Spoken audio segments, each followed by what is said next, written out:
سرکار مٹی ہے نہ مٹے گی، یہ امت سرکار مٹی ہے نہ مٹے گی، اس آخری امت کے نگہبان علی۔ کیا بات ہے۔ اللہ فرماتا ہے ان الدین عند اللہ الاسلام، بے شک اللہ کے نزدیک دین اسلام ہے، اللہ کے نزدیک دین اسلام، وہ دین سارے دینوں پر اللہ تعالیٰ نے مذہب اسلام کو مرتبہ عطا فرمایا ہے۔ بے شک بے شک۔ جتنے بھی ادیان آئے سب باطل، مگر اللہ تعالیٰ نے جو مرتبہ دیا ہے وہ مذہب اسلام کو دیا ہے، کیا بات ہے۔ مذہب اسلام کو بلندی سے نوازا ہے۔ کیا بات ہے۔ آج پوری دنیا کے اندر اسلام کے ماننے والے، اسلام پر چلنے والے، اپنی جان کو قربان کرنے والے، آج یوں ہی نہیں، آج پوری دنیا سوچتی ہے کہ اسلام مٹ جائے، آج پوری دنیا سوچتی ہے کہ دین مٹ جائے، مگر نہ جانے کتنے ظالم آئے دین کو مٹانے والے، نہ جانے کتنے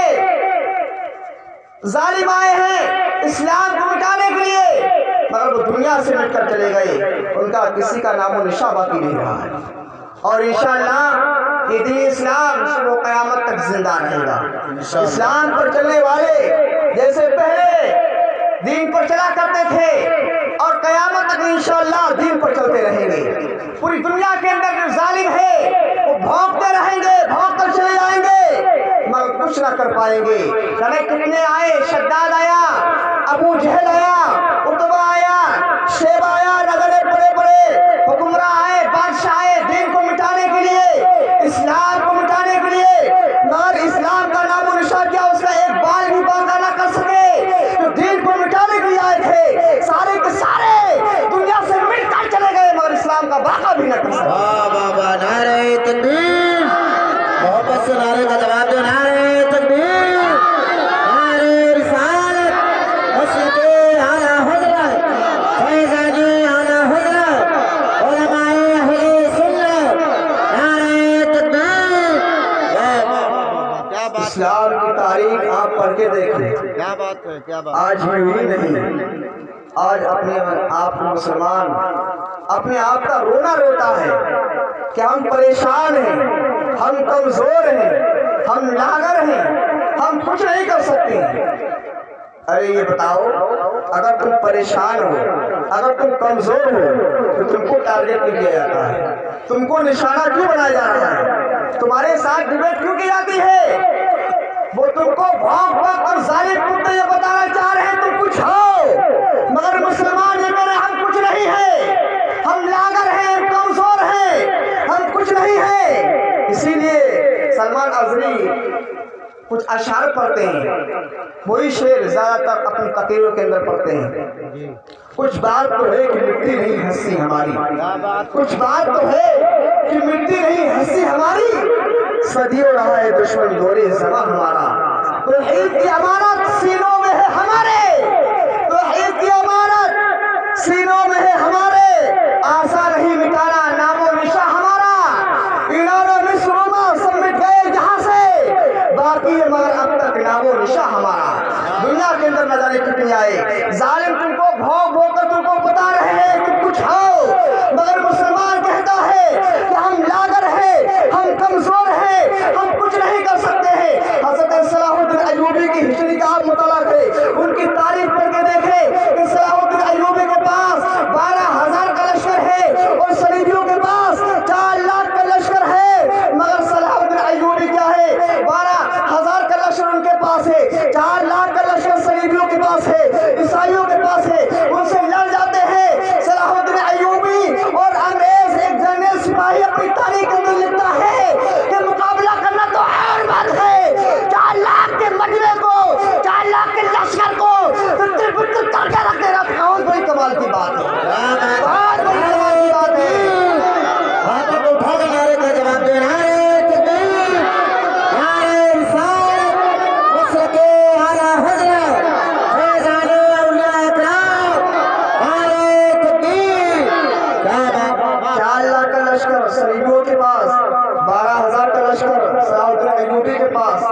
اور ایسے ہی نہیں لڑ جاتے ہیں نبی کے شیر، نبی کے شیر لڑ جاتے ہیں، تعداد کی پرواہ نہیں کرتے ہیں، تعداد کی پرواہ نہیں کرتے ہیں، کبھی پرواہ نہیں کرتے تعداد کی، چاہے وہ ہزاروں کی تعداد میں ہوں، چاہے وہ لاکھوں کی تعداد میں ہوں، چاہے وہ کبھی اذانیں دی یورپ کے کلیساؤں سے، حضرت علامہ اقبال فرماتے ہیں کبھی اذانیں دی یورپ کے کلیساؤں سے، کبھی افریقہ کے تپتے ہوئے صحراؤں سے، کبھی اذانیں دی یورپ کے کلیساؤں سے اور کبھی افریقہ کے تپتے ہوئے صحراؤں سے، دشت و دشت رہے دریا بھی نہ چھوڑے ہم نے، بحر ظلمات میں دوڑا دیے گھوڑے، دشت و دشت رہے دریا بھی نہ چھوڑے ہم نے، بحر ظلمات میں دوڑا دیے گھوڑے ہم نے، آ گیا آئین لڑائی میں کر وقت نماز،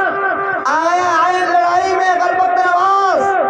قبلہ روح ہو کے زمیں بوس ہوئی قوم حجاز، اور ایک ہی صف میں کھڑے ہو گئے محمود و عیاض، نہ کوئی بندہ رہا نہ کوئی بندہ نماز، اور ہماری قوم کا یہ نعرہ تھا چل نہ سکتے تھے اگر جنگ میں اڑ جاتے تھے، چل نہ سکتے تھے اگر جنگ میں اڑ جاتے تھے، پاؤں شیروں کے میدان سے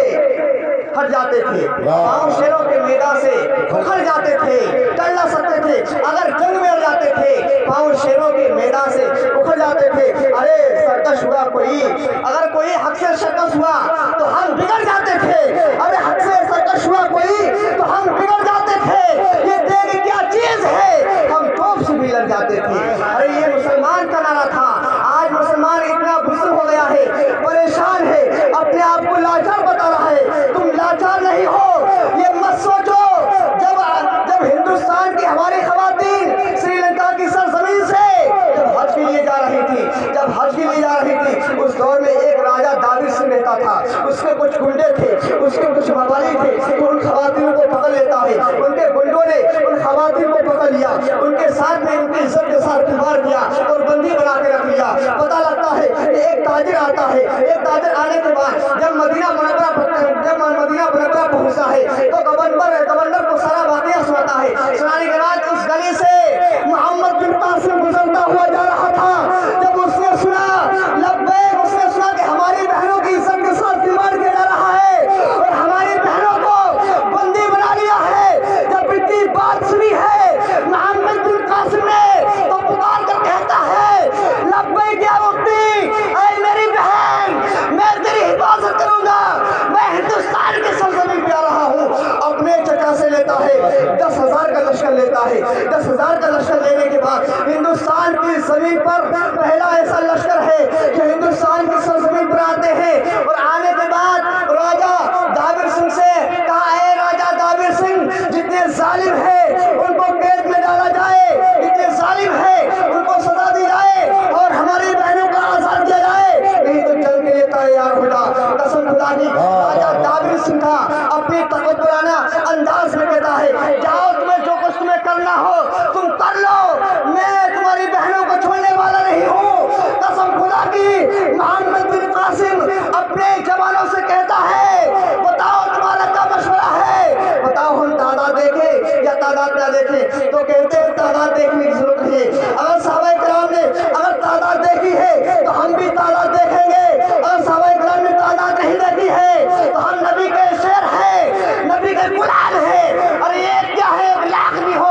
اور کروڑوں کی تعداد ہے ان سے بھی ہم لڑ جائیں گے، ان سے بھی لڑ جائیں گے۔ اس لیے علامہ اقبال فرماتے ہیں چل نہ سکتے تھے اگر جنگ میں اڑ جاتے تھے، چل نہ سکتے تھے اگر جنگ میں اڑ جاتے تھے، پاؤں شیروں کے میدان سے اکھڑ جاتے تھے، پاؤں شیروں کے میدان سے اکھڑ جاتے تھے، اور مسلمان آج پریشان ہیں، دین اسلام،